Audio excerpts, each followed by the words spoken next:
What's going on, guys? This is Empty Box, and this is the fifth part of a series of videos I am doing on the American Open Wheel Civil War, the Split.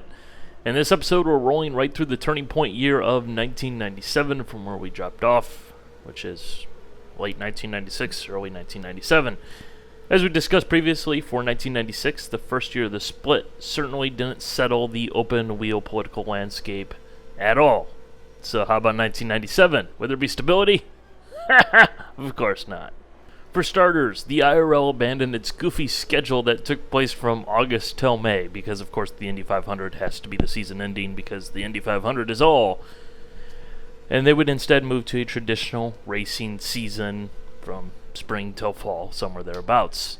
To do this, the 1996 to 1997 season would become 1996 to all of 1997, resulting in a year-and-a-half long season that was contested in two entirely different types of cars.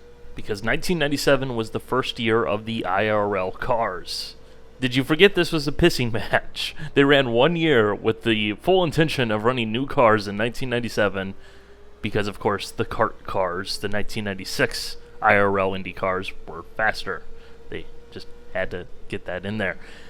The first IRL cars would be designed by G-Force, who would eventually become part of the Panos umbrella, and of course, and the most shocking result ever, AOWR. The cars certainly look different, bulkier looking than the Kart cars, featuring overhead air boxes and a lack of turbos, which had been a long-time mainstay in American open wheel racing. Instead, is 4 liters of naturally aspirated production-based V8 glory, quote-unquote, from Nissan, which was badged as an Infiniti, one of their brands over here in North America, and GM, who had a Oldsmobile engine. quite a bit different than Kart, that is for sure. For one, Kart didn't have no Oldsmobile in it. But it was about to get even better, because the IRL was about to have their US 500 moment. Actually, let's make that moments. Due to the 25-8 rule, the rule designed to keep the kart teams from cherry-picking the Indy 500, the fastest 33 cars wouldn't be on the grid for the 1997 Indy 500. More than 8 had gone faster than the tail end of the 25 that were locked in by IRL points, forcing a situation where by the rule only 8 non-IRL entries could run, but more of them had gone faster than the guys who were locked into the field, so what do? The decision was made to lock the fastest 33 drivers in, plus anyone else who had qualified as one of the top 25 in the IRL points. Because of this, the 1997 Indy 500 would have 35 starters, and that just ain't right. The 25-8 rule, which caused so much strife, backfired in their faces and was quickly killed off thereafter. As for the race itself, it kept raining, so the race actually finished on a Tuesday. It's uncontrollable, but when you're building up a series, it's the last thing you want on your biggest stage. But what was controllable was a yellow flag thrown on lap 199 of 200, which turned into a surprised restart nobody had been expecting because it was never communicated that the race would be going back to green flag at that moment. It just reeked of absolute incompetence. Among the other things that you don't want to have would be grizzled team owners slapping drivers from other teams, which is what happened at the next race in Texas. Actually, maybe it was for the better. Either way, this would be the low point of the IRL. Due to a timing and scoring error, Arie Luyendyk was counted a lap down for the majority of the race, except he wasn't. AJ Foyt's driver, Billy Boat, was the winner in the end of the race, because according to USAC, he had won. So, of course, Arie gets out of the car, goes to victory lane, steaming mad, knowing that he had won the race, and he should be the one celebrating there in victory lane, to which the legend himself, AJ Foyt, lightly slaps him across the back of the head. He could have done worse. He was just taking it easy on the Flying Dutchman. In the morning, the wrong was righted. Arie was declared the official winner after review, as he had technically actually won the race, and it was just an error that kept him from winning the race. Instead, AJ Foyt kept the trophy, because of course that was something that AJ would do, and legendary names in the sport, smacking drivers, managed to gain some media attention. They looked like a complete incompetent joke, but any PR is good PR, right? After the debacle of both Indianapolis 1997 and then the Texas race thereafter, USAC would be pulled from officiating the IRL races, and instead it would be brought in-house and the IRL themselves would take care of officiating.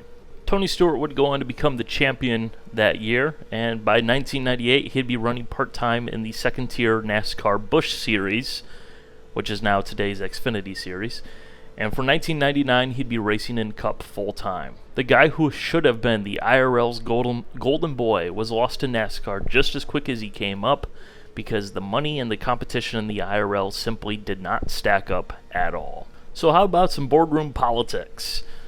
Kart knew they were in trouble after 1996 showing. They knew that in order to survive, they needed to replace what was lost when they lost the month of May from their calendar. To make up for the loss, they set their eyes on international expansion. This was the goal, and eventually Rockingham, UK, and Lausitzring in Germany would be the means to the end.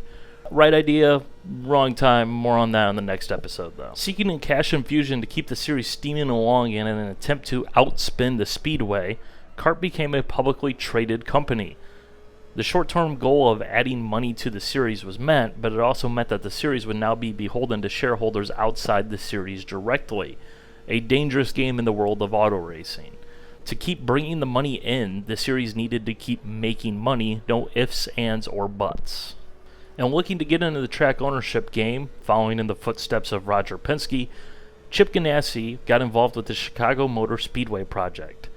This track would eventually host kart races as well as a few NASCAR Truck Series races, but it didn't last long at all. Its short run resulted in millions of dollars lost.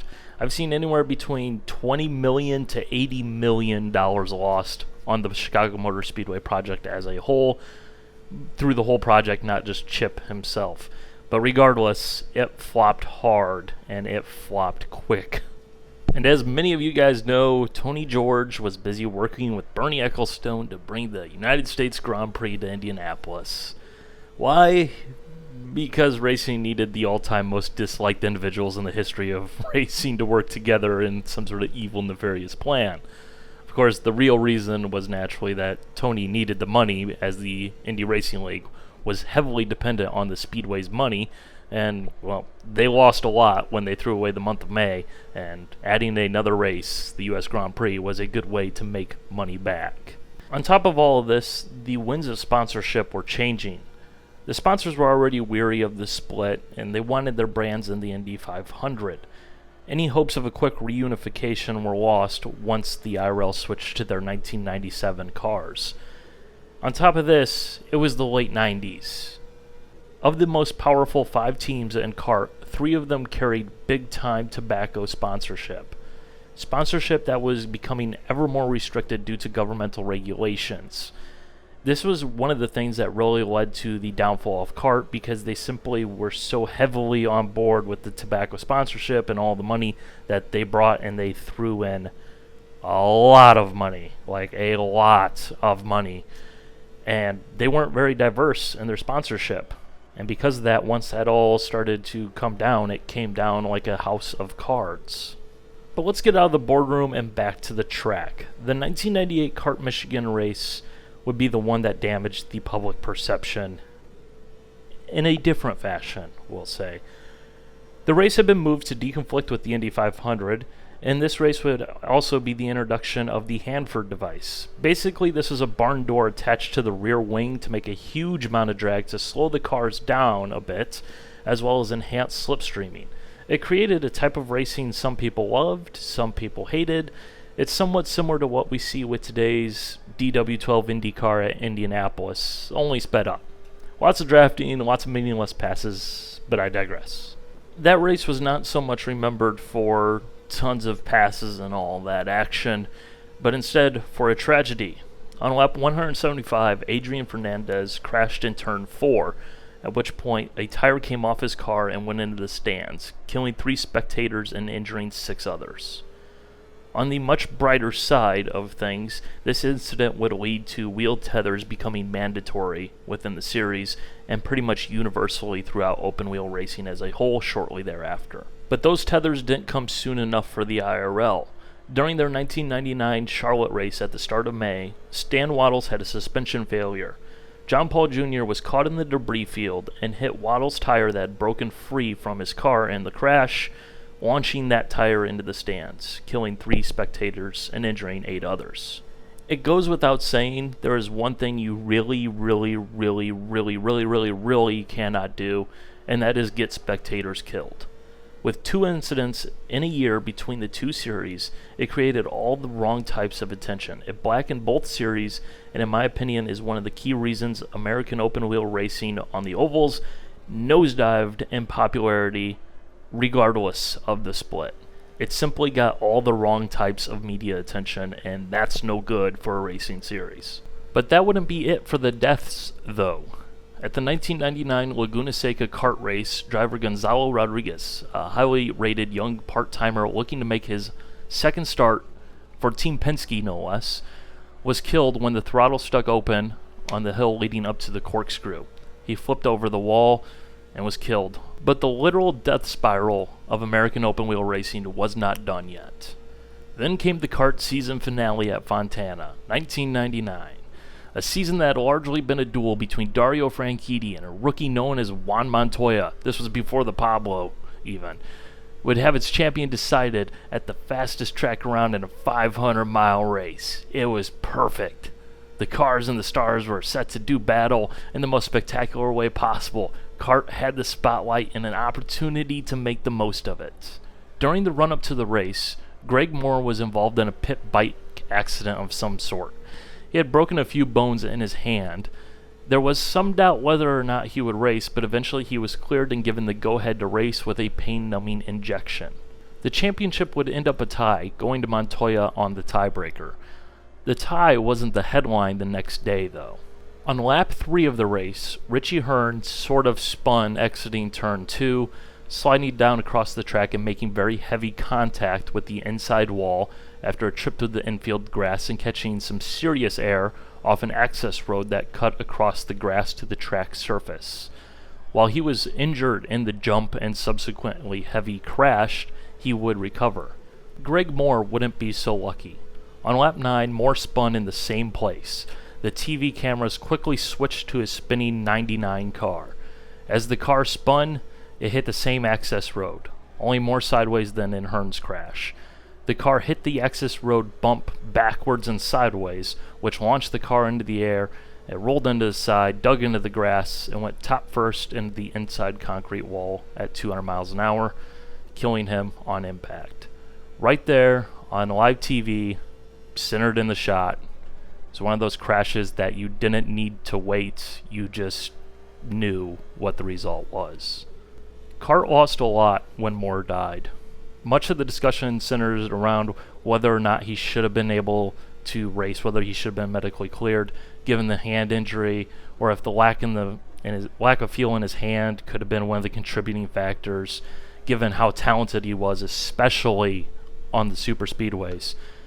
Then there's obviously the question of what if he didn't race. He had already signed a contract to drive for Team Penske in 2000, which, in hindsight, that car was taken over by Helio Castroneves, who has since won 3 Indy 500s, and Moore was far more highly rated than Castroneves at the time. And then, of course, how would someone of Moore's character, this guy was incredibly well liked by just about everyone around, how would that have affected the split? Obviously, we'll never know, but for Kart, it was one of those things where it changed things. As a racing fan, I know a lot of these stories, a lot of young, talented drivers taken far too soon, and this is the one for Kart that it really, I think, changed things, and still to this day, fans just look back and it's just not right. It just is not right. And in a odd twist that is worth mentioning, Kart would resume the race. Adrian Fernandez would go on to win the race. He had also won the Toronto 1996 race in which Jeff Krosnoff was killed. While Greg Moore's death wasn't what doomed Kart, in my opinion, Kart died in a spiritual sense that day. Maybe that's just the irrational human side of me assigning unrelated happenings to one another in hindsight. Perhaps it's just convenient to think of it that way because that's kind of how it worked. But, yeah. Moving on, 2000 will be a whole different ballgame entirely, so that'll be a whole different episode. Hope you guys enjoyed. Alright, bye.